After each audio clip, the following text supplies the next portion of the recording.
തമിഴ്നാട് മുൻ മുഖ്യമന്ത്രിയും കോൺഗ്രസ് ദേശീയ പ്രസിഡന്റുമായിരുന്ന കെ കാമരാജിന്റെ 123ാം ജന്മദിനാഘോഷം കണ്ണൂർ നേതാജി പബ്ലിക് ഫൗണ്ടേഷന്റെ ആഭിമുഖ്യത്തിൽ സംഘടിപ്പിച്ചു. നിർധനരായ കണ്ണൂരിലെ തെരുവിൽ കഴിയുന്നവർക്കും വസ്ത്രദാനവും അന്നദാനവും മധുര പലഹാര വിതരണവും നടന്നു. കണ്ണൂർ കോർപ്പറേഷൻ മുൻ mayor advocate T O Mohanan ഉദ്ഘാടനം ചെയ്തു.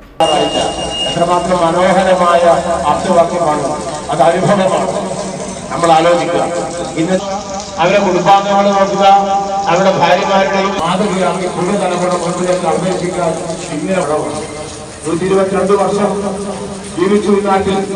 അദ്ദേഹം മരണപ്പെട്ടിരുന്നത് corporation standing committee chairman Suresh Babu Elayavoor K Kamaraj അനുസ്മരണ പ്രഭാഷണം നടത്തി. Netaji public foundation chairman Tenkasi Karuppuswamy വസ്ത്രവിതരണവും അന്നദാന വിതരണവും ഉദ്ഘാടനം ചെയ്തു. യഹിയ പള്ളിപ്പറമ്പ് അധ്യക്ഷത വഹിച്ചു.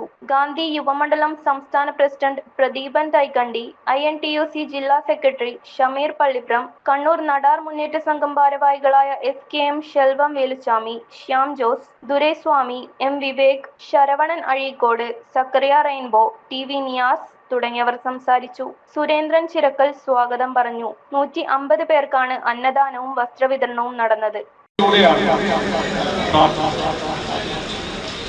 അന്നവസ്ത്രാദികൾ കൊടുക്കുക എന്നുള്ളത് നമ്മുടെ എല്ലാ മതങ്ങളിലും ആചാരമുള്ളതാണ്. ഹൈന്ദവ ആചാരത്തിലെ ഏറ്റവും